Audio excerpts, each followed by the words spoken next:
Empezamos la lectura del Mahabharat, primera parte, La suerte está echada, capítulo 3. Los Pándavas llegan a Hastinapur.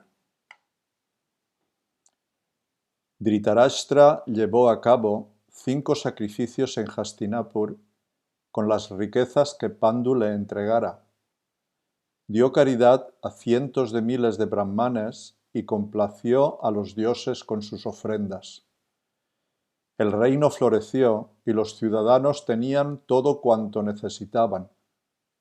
Se dedicaban a la virtud, al sacrificio y la verdad.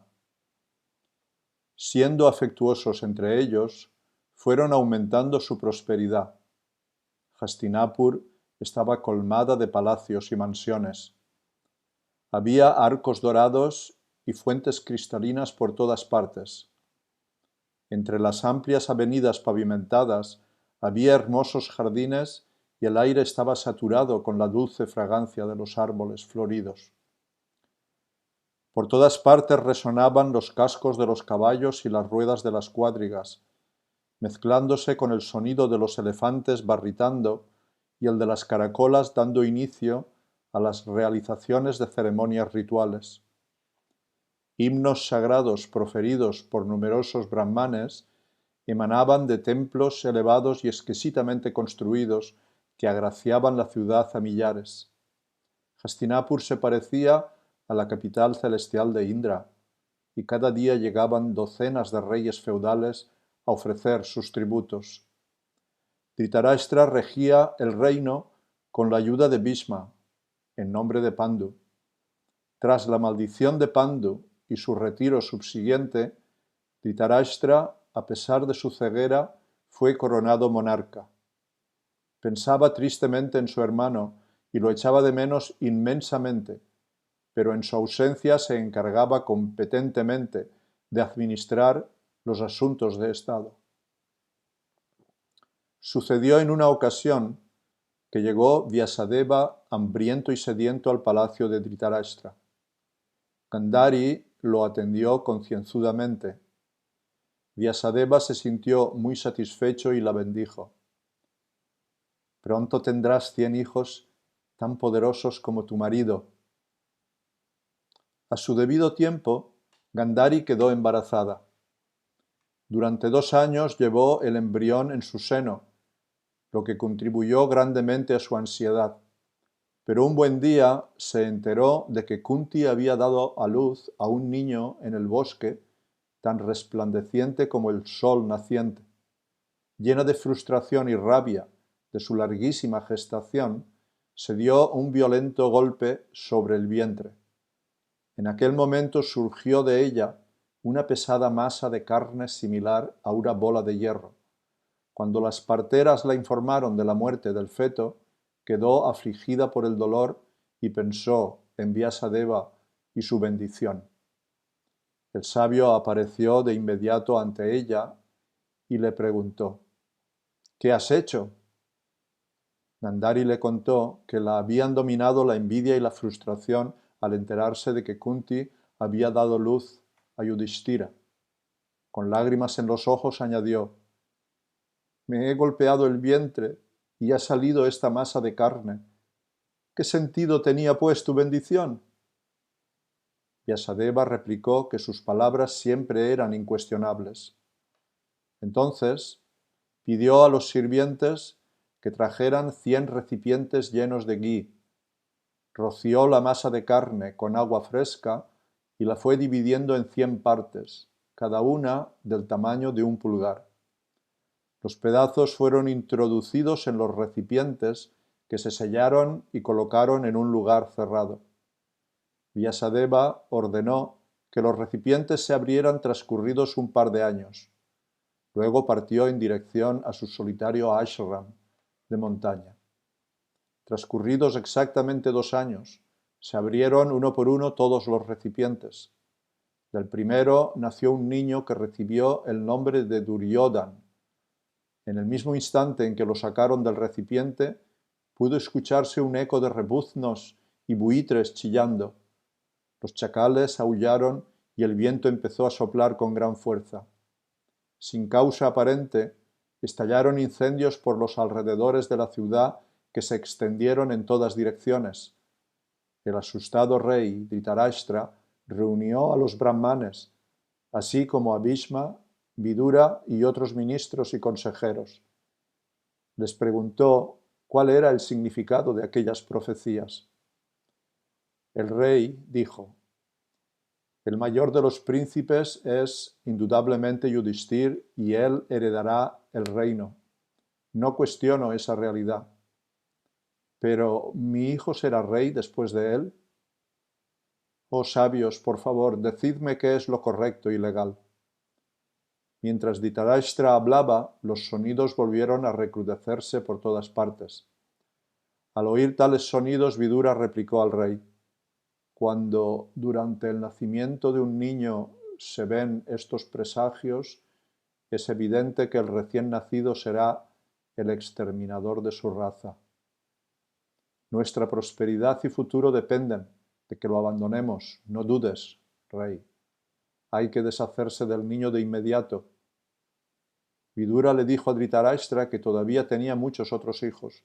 No sería ningún pecado abandonar este niño, pues las escrituras afirman claramente que se puede abandonar un individuo por el bien de una familia. En verdad, una familia puede ser sacrificada por el bien de la aldea, una aldea por el bien de la ciudad, y el mundo en su totalidad puede ser sacrificado por el bien del alma. Dhritarashtra fue incapaz de aceptar el consejo de Vidura. Apartó su atención de Vidura y no respondió. Mientras la partera acunaba al niño en sus brazos, el rey hizo un gesto para que entregara el niño a Gandhari. Bhishma y Vidura se miraron sin pronunciar palabra. Dhritarashtra era el monarca. Su palabra zanjaba la cuestión. A lo largo del siguiente mes fueron abriéndose todos los recipientes y nacieron 100 hijos y una hija en total. Todos los niños mostraron señales de ser grandes guerreros y gobernantes. El rey y la reina se regocijaron de su buena fortuna. Olvidados los malos presagios, moraron contentos en Hastinapur, asistidos por Bhishma y Vidura. La primavera había llegado a la montaña Sapasrota. Rodeado por sus 5 jóvenes hijos, Pandu se sentía rejuvenecer. Jugaba con los muchachos en las colinas, escalaban paredes rocosas y desafiaban a los leones en sus guaridas.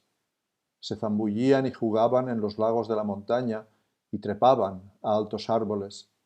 Luchaban y se reían juntos mientras se revolcaban por las suaves pendientes cubiertas de hierba. Una tarde, Pandu decidió acompañar a Madri al bosque a recolectar raíces y fruta para la comida vespertina. Mientras paseaban, vieron innumerables variedades de árboles y arbustos en plena floración. El aire estaba saturado de aromas, mientras los cantos de los cucos y otros pájaros se propagaban por los aires.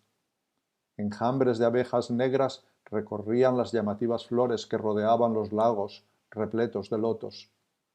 La atmósfera celestial despertó en el corazón de Pandu los deseos amorosos. Con la mente afectada por Cupido, miró a la hermosa Madri. Había hecho un día muy caluroso y Madri llevaba una larga túnica de seda. Gracias a los brillantes rayos del sol, Pandu percibía el contorno de su exquisita forma, parecida a la de una diosa. La suave brisa le pegaba el vestido al cuerpo, revelando su delgada cintura y los firmes senos redondeados. Pandu fue incapaz de reprimir los deseos. Hacía 12 años que se contenía, y ni tan siquiera osó, durante ese tiempo, pensar en abrazar a sus esposas. La maldición de Kindamas siempre estaba presente en su cabeza, y se había resignado a ser célibe con la determinación de un rishi. Parecía que habían pasado siglos desde que fuera capaz de disfrutar del amor conyugal con sus esposas. Ahora Pandu volvía a sentir esa agitación interior. Tenía la mente confusa y se fue acercando a Madri, colocando afectuosamente una mano sobre su brazo. Madri entendió de inmediato lo que estaba pasando en el corazón de Pandu.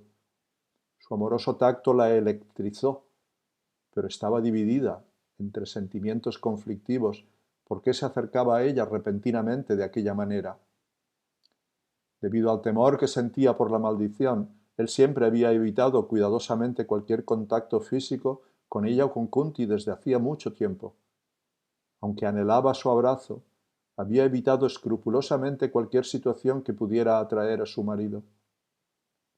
Ni tan siquiera usaba afeites o perfumes, pero en cuanto el poderoso Pandu la abrazó, sintió que su determinación flaqueaba. Dicha y temor se adueñaron de su corazón a un mismo tiempo. Mientras sus emociones se enfrentaban, tenía la mente petrificada. ¿Y la maldición? Si Pandu no paraba, sería indudablemente destruido. Tenía que prevenirlo. Madri intentó apartar a su esposo. Pandu sonrió, aún más atraído por su resistencia. Sus poderosos brazos, muy bronceados y surcados por las cicatrices debidas a la cuerda del arco, se cerraron alrededor del cuerpo de su esposa como serpientes. Subyugado por el deseo, ni tan siquiera era capaz de escucharla cuando le recordaba los peligros de la maldición. Apretó los labios contra los suyos y se dejó caer sobre una ladera herbosa con la hermosa reina firmemente sujeta entre los brazos. Alzando sus vestidos, se apretó contra su blando cuerpo. Los esfuerzos de Madri solo servían para provocar más su pasión. El monarca, como si el mismo señor de la muerte lo impulsara, abandonó completamente todo vestigio de razonamiento debido a la influencia de la lujuria. No se le pasó en absoluto por la mente la maldición de Kindama, mientras se dejaba llevar por el goce con su esposa de terso cutis. En el mismo momento en que trataba de consumar el acto con Madri, las palabras del rishi produjeron su efecto. El pecho de Pandu sufrió un dolor terrible y una mirada sorprendida le cruzó el rostro. Su cuerpo se quedó rígido para luego aflojarse. Mientras el cuerpo sin vida de Pandu se apartaba del suyo, Madri dejó ir un gemido de pena. Sus peores temores se habían hecho realidad. A pesar de sus protestas, fue incapaz de evitar la muerte de su marido. La consternada princesa abrazó repetidamente a su marido mientras se lamentaba a grandes voces. Kunti oyó los gritos de Madri y corrió hacia el lugar donde yacía. Mientras Kunti se acercaba, la llorosa Madri la avisó de que viniera sola, sin los niños. Kunti envió a los niños de regreso al ashram. Luego se apresuró hasta llegar al lado de Pandu. Cayó al suelo al darse cuenta de un solo vistazo de lo sucedido. Kunti lloró lastimosamente. ¡Mi señor! Sus ojos se llenaron de lágrimas mientras se volvía hacia Madri. Noble dama, ¿cómo permitiste que esto sucediera? Siempre cuidé de proteger a nuestro señor de este peligro. ¿Cómo lo abrazaste sabiendo la maldición del rishi? ¿Por qué lo tentaste mientras estabais solos? Siempre se mantuvo cuidadoso en nuestra compañía, pues recordaba las palabras de Kindama. ¿Cómo fue tan descuidado? Madri lloraba, incapaz de responder. Kunti se dejó caer al suelo cerca de ella. Las dos hermosas damas abrazaron el cuerpo muerto de su esposo y derramaron lágrimas profusamente. Kunti volvió a dirigirse a Madri. Princesa de Madra, fuiste más afortunada que yo, pues viste iluminarse de dicha el rostro de nuestro Señor mientras se acercaba a ti en este lugar retirado. Recobrando el control de los sentidos, Madri replicó: Hermana, con lágrimas en los ojos traté de resistirme, pero fue incapaz de controlarse. Parecía forzado a cumplir la maldición del rishi. Kunti oró pidiendo fortaleza. De una u otra forma se trataba del plan de Dios. La manera en que la providencia actuaba siempre era misteriosa. ¿Pero qué hacer en estas circunstancias? ¿Cuál era su deber? Acarició afectuosamente la cabeza de la otra esposa. Solo me queda una opción. Permite, por favor, que ascienda al cielo con nuestro Señor. Levántate y cuida de nuestros hijos. Dame el cuerpo y, abrazándolo fuertemente, ascenderé a la pira. Madri sacudió la cabeza. Le rogó a Kunti. El monarca murió como resultado de su intento de relación conmigo. Su deseo no se sació. ¿No debería ser yo la que fuera a las regiones de la muerte para complacerlo? Todavía lo tengo entre mis brazos y no permitiré que se vaya sin mí. Oh, reina, déjame ir. Madri se sentía incapaz de criar a los hijos en solitario. Kunti sería una madre mucho mejor para ellos. Madri había sido testigo de sus afectuosos tratos con los niños. Indudablemente los trataría a todos por igual. Madri le pidió a Kunti permiso para ascender al fuego con Pandu. El rey me buscó lleno de deseo. Permite que me vaya para satisfacer dicho deseo. Me harás el mayor bien. Aunque destrozada al pensar en abandonarlos, he de dejar a mis hijos a tu cuidado sin temor alguno. Kunti miró compasivamente a Madri mientras yacía con los brazos rodeando el cuerpo de Pandu, bañándolo con sus lágrimas. El noble corazón de Kunti estaba dividido. Aunque como esposa de mayor edad le correspondía el privilegio de seguir al rey al mundo siguiente. ¿Cómo podía negarse a las peticiones de Madri? Fue a ella a la que Pandu se sintió atraído. Si Madri siguiera viviendo, lo haría con el recuerdo de aquel breve y terrible momento toda la vida. La culpa la consumiría, junto con la angustia de haber sido incapaz de satisfacer el último deseo de su señor.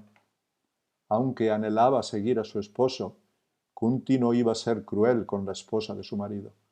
Tocó afectuosamente a Madri y dijo, que así sea.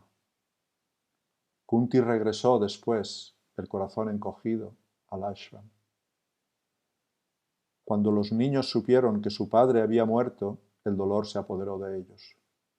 Corrieron llorando hasta el lugar donde yacía y se derrumbaron, como poderosos leones, revolcándose por los suelos. Madri los bendijo, llorosa, y les dijo que iba a ascender a la pira con su esposo. Pidió a sus dos hijos que permanecieran con Kunti y la sirvieran constantemente. Los muchachos estaban demasiado conmocionados para replicar. Observaron cómo los rishis construyeron una pira cerca del cuerpo del rey. Luego, recitando mantras, colocaron el cuerpo sobre ella. Le ordenaron a Yudhishthir que se acercara. El príncipe, cegado por las lágrimas, fue el que prendió la pira y se apartó. Cuando las llamas se alzaron, Madri juntó ambas palmas y se lanzó sobre el cuerpo yacente de su señor, abrazándolo estrechamente hasta que las llamas los consumieron a ambos. En pocos minutos, ella y Pandu se habían ido. Durante unos momentos Kunti fue incapaz de decir o hacer nada. Se quedó observando los rescoldos de la pira, rodeada por los 5 muchachos. Por último, dio un profundo suspiro y se dirigió lentamente hacia los rishis. Con la voz quebrada preguntó, ¿cuál es ahora mi deber? Los rishis aconsejaron a Kunti que regresara a Hastinapura con sus hijos lo antes posible.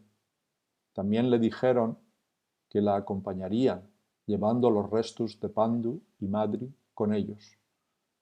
El amplio número de rishis, siddhas y charanas formaba una procesión que avanzaba delante de Kunti y sus hijos. Gracias a sus poderes místicos, llegaron a Hastinapur en poco tiempo.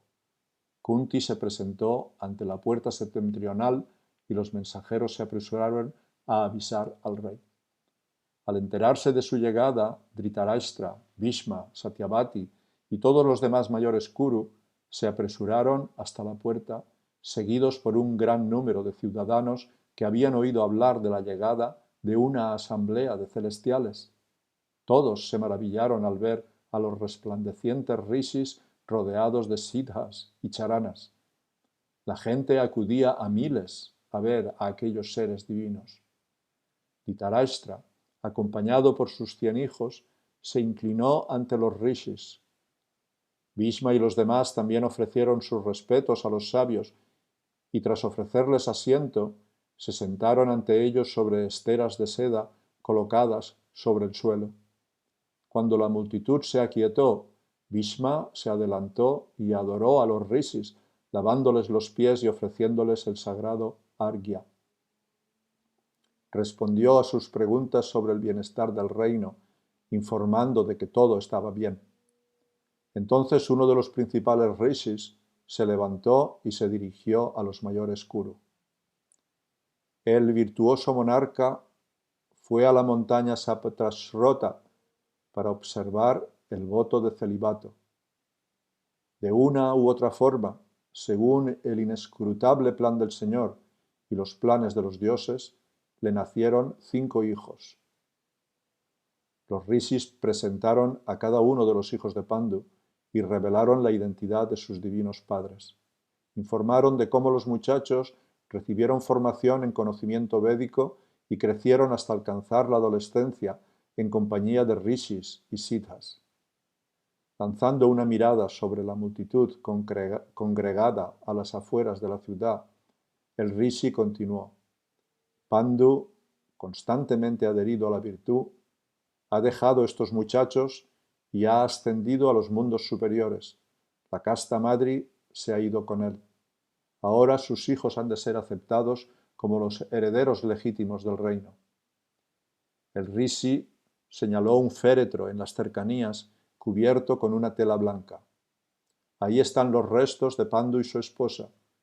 Llevad a cabo los rituales fúnebres debidos y aceptad a sus hijos como si fueran vuestros. Nosotros partiremos sin dilación. Cuando el rishi dejó de hablar, él, en compañía de los demás rishis y seres celestiales, desaparecieron. Los atónitos ciudadanos regresaron a sus hogares. Bhishma condujo a Kunti y a sus hijos a la ciudad y se encargó de que fueran acomodados en un palacio real. Dhritarashtra se encargó de organizar los rituales y declaró 12 días de luto oficial. Los Kurus se vieron envueltos en la pena de la pérdida de Pandu. Todos los ciudadanos amaban a Pandu afectuosamente y lo lamentaron en voz alta. Los 5 hijos de Pandu, llamados los Pándavas, durmieron sobre el duro suelo durante 12 días, dando salida a su dolor. No aceptaron ningún tipo de comodidad real, ni un simple lecho, y lloraron junto a los mayores Kuru. Finalizado el período de duelo, los Kurus llevaron a cabo la ceremonia Shraddha de Pandu. Distribuyeron vastas cantidades de alimentos y riquezas entre los brahmanes en nombre de las almas partidas. Luego la vida volvió a la normalidad en Hastinapur y los hijos de Pandu tomaron su lugar en la familia real. Fue por estas fechas que Vyas eligió regresar a la ciudad. Habló en privado a la dolida y apenada Satyavati. Querida madre, tenemos ante nosotros días terribles. La oscura era de Kali se está acercando. El pecado aumenta con el paso de los días. Pronto, debido a los malvados actos de los Kurus, vuestra raza será destruida y el mundo se enfrentará a un gran caos. Vyasa aconsejó a su madre que se retirara de inmediato al bosque en vez de contemplar el dolor y el horror que pronto seguiría. Debía dedicarse al yoga y la meditación. Cuando Vyasa se marchó, Satyavati pensó en sus palabras. Decidió seguir su consejo. Comunicó a sus 2 nueras sus intenciones y le pidió a la angustiada madre de Pandu, Ambalika, que la acompañara. Las 2 damas reales pronto partieron hacia el bosque para dedicarse al ascetismo. A su debido momento, desecharon los cuerpos materiales y ascendieron jubilosas a las regiones superiores. Ambika permaneció en Hastinapur con su hijo, Dhritarashtra.